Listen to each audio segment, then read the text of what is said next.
Thank you, Christy.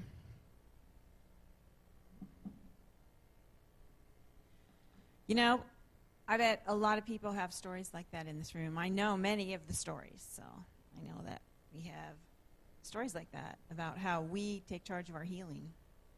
So just to sum up a little bit, last week I talked about that everybody in here is an energy healer. We certainly work with energy. We're going to work with it one way or another. We're going to use it for, and my admonition is to use it for good. We saw 2 videos about energy, a kind of interesting physics video and an Ariana Grande music video. If you go to the website, you can find the links for those.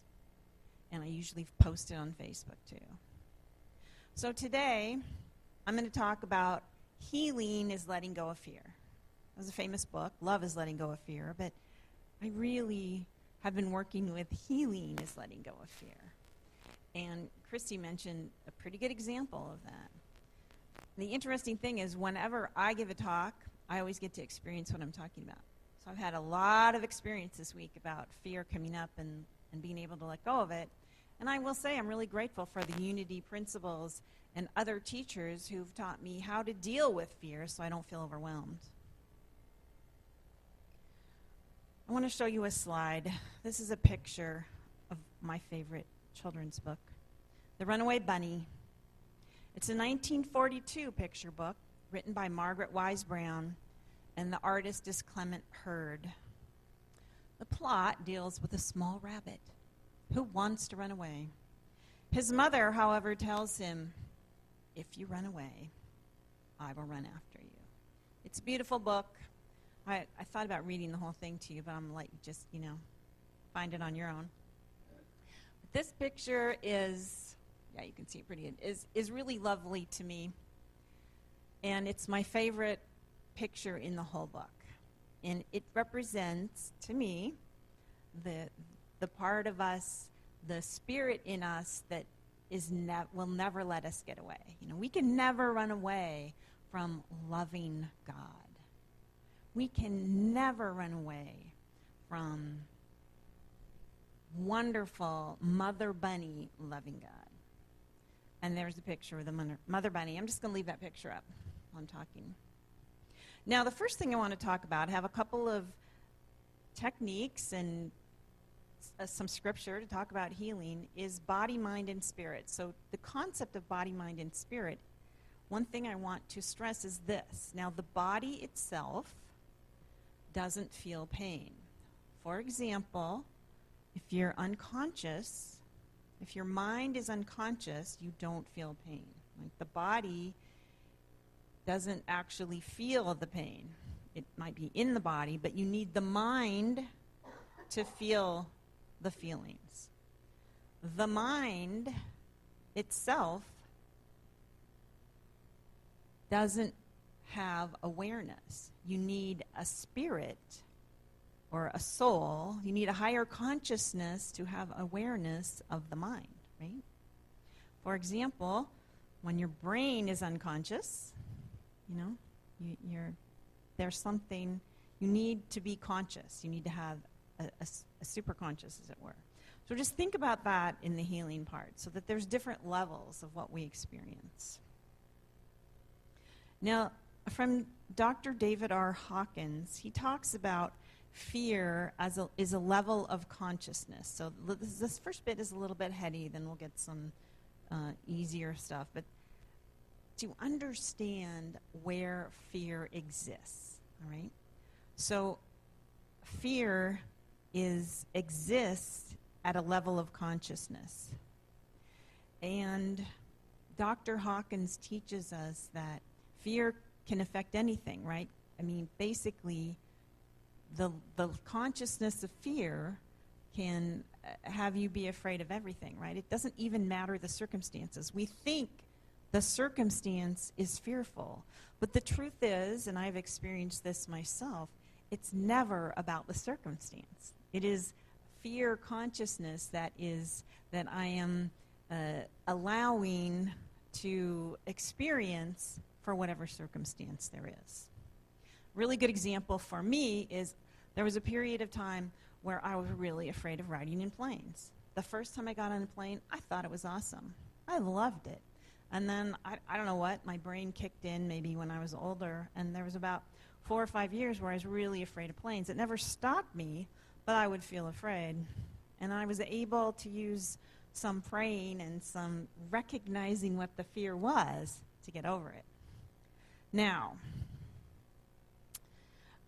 here I want to read a little bit about what Dr. Hawkins says. So, you want to handle fear by becoming aware of that which we are, okay? So, being aware of who we are, what we are. Like, we are greater than our body. We are greater than our mind. We are, in essence, a consciousness, you know. If you don't want to say spirit, just say you're a consciousness, because that's true, right? You're more than your mind and more than your body. So when you recognize what you are, then you can start dealing with fear. So you realize that your consciousness is greater than the fear, and we learn to disidentify with the emotion, so we are not that. So when you feel fear, one thing you can say is, I am not the fear. No, I am not that. I'm not that fear of flying. It becomes a small thing within the greater context of which we are aware of what and who we truly are. You know, I'm all the time trying to let us remember that we are, you know, like this song, we are brothers and sisters in Christ. Christ is in us, right? The light of the spark of divinity is in us. That's what we are. Now, if fear is a level of consciousness, it can attach itself to anything. So we want to look below the energy field and learn how to handle. And how do you do it? You have to start by admitting the truth. I am the source of my fearfulness. Then eliminate paying attention to the thoughts. One fearful feeling can engender millions of thoughts, well, maybe thousands, right? You know, one fearful thought, and then you can have more thoughts. They just come up. They are never ending. So here is a very interesting technique, and it's how I was able to figure out I could get on planes again.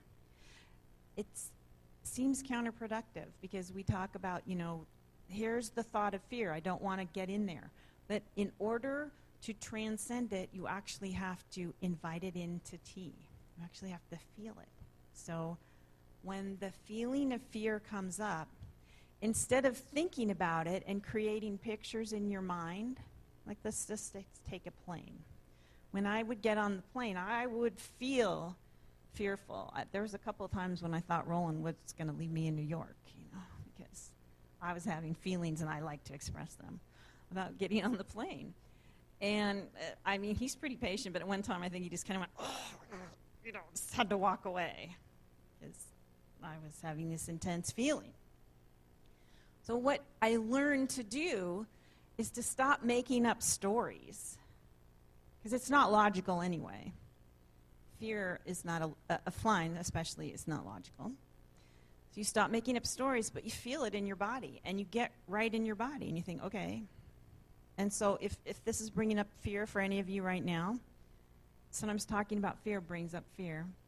Do it with me. You just you pay attention. Wow, it feels like my stomach feels a little, okay, let's call it rumbly. I feel shaky. One time I got up to speak early in my early days, and I said, I'm not afraid, but I was going like that. And so what does it feel like? Is it tense? Do you have sweaty palms? Is your heart beating? You just actually get in your body instead of telling yourself the story about fear. This is a really good way to heal fear. You just feel it and experience it. You know? You have to give yourself some space, right, to feel it. And you feel it. And as you feel it and you're not paying attention to any story about what's going to happen, then I've never had it not dissipate. I have never had it hang around. It always goes away. It always transforms. It always dissipates. It doesn't mean it doesn't come back, but it always dissipates. and then you've stopped resisting it, and you've let it, you've invited it into tea, you've invited it into your cave, you're giving it a carrot, right? So it dissipates. Now, one of my teachers used to say, invited in for tea, and I didn't know what she meant. I didn't know what she meant. And I put up this picture and I said, give it some carrots. It's like, what it means is you make a fear or anything you want to overcome, anything you're resisting, we invite in to experience, and then we discover that we don't need to fight it. Especially energy. This works for sadness, it works for grief, it works for fear, it works for everything that's causing anything we want to resist. Now, I haven't had a lot of physical stuff going on, even though I can complain about aches and pains. I haven't had a huge physical challenge. But I have been able to use with migraines, like for a time, the only thing I could do for a migraine was, and I don't get them very often, but when I do get them, they lay me out. And it was take the migraine medicine. And every now and then, the migraine medicine wouldn't work. And I would be miserable and make Roland take me to the ER. And they would give me some medicine that didn't work either. Eventually, it goes away. But I have learned to pay attention to the physical symptoms. And just like fear, I don't even know exactly how and why it works. And it hasn't worked every single time for me. But I have been able to use this technique for a physical migraine. Maybe part of it is just relaxing. What they've studied about migraines is a lot of it is a tightness in the blood vessels. So that might be part of it. But it has worked for me. That's my experience. Now, I would call that paying excellent attention to right now.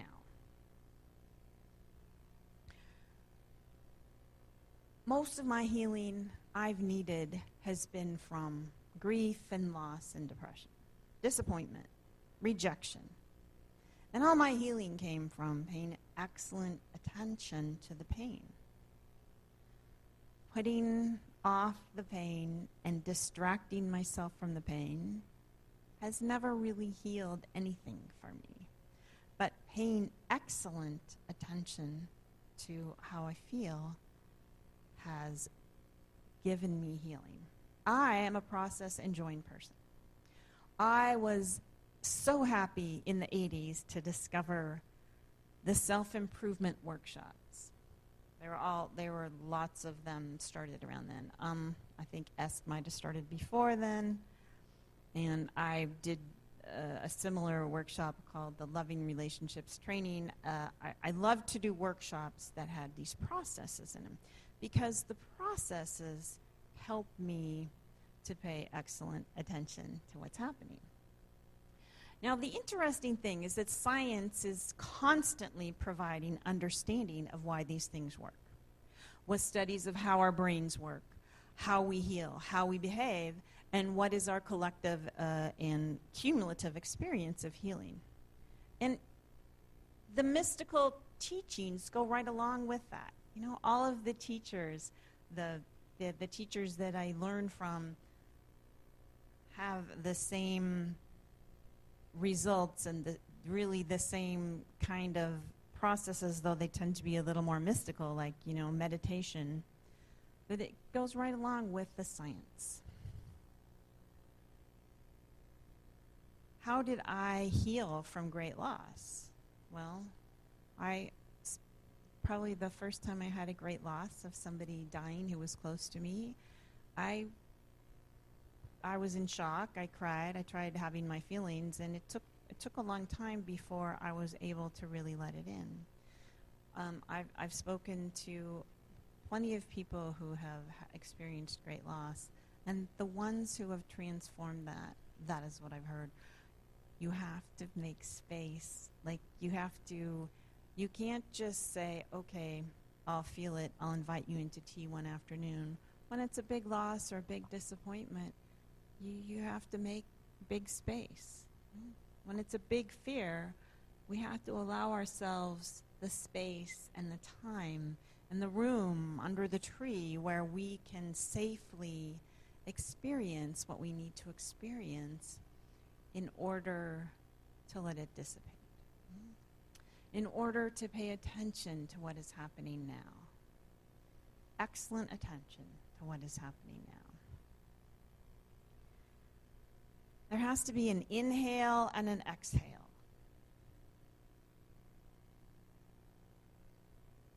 There has to be balance.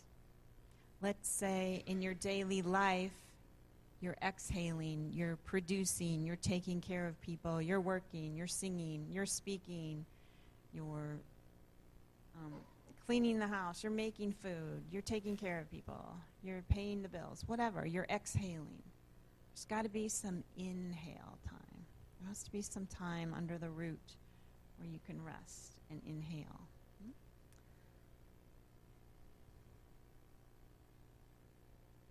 You know, in Ecclesiastes, there's that beautiful scripture. There is a time to be born, a time to die, and all of that. I want to read you the verses after all of that, at the very end of that. What do workers gain from their toil? I have seen the burden God has laid on the human race. God has made everything beautiful in its time. God has also set eternity in the human heart. Yet no one can fathom what God has done from beginning to end. I know that there is nothing better for people than to be happy and to do good while they live, that each of them may eat and drink and find satisfaction in all their toil. This is the gift of God. I know that everything God does will endure forever. Nothing can be added to it and nothing taken from it. God does it so that people will fear him. Now, when I read this, I feel a kinship with the writer. I feel like the writer is addressing the mystery of consciousness, you know, the burden of navigating all of it.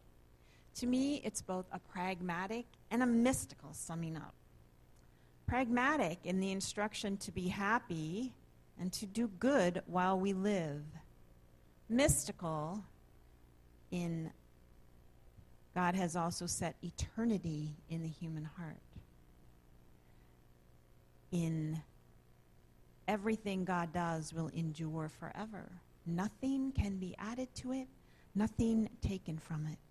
To me, the mystical part of that verse is the mother bunny. You can never, ever leave the mother bunny. The God in you, you can't run away. You will always have that. And it will always be there to heal you. Now,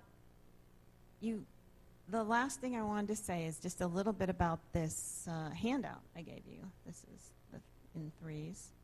If you didn't get one, there should be some at the back. Anybody didn't get one? All right.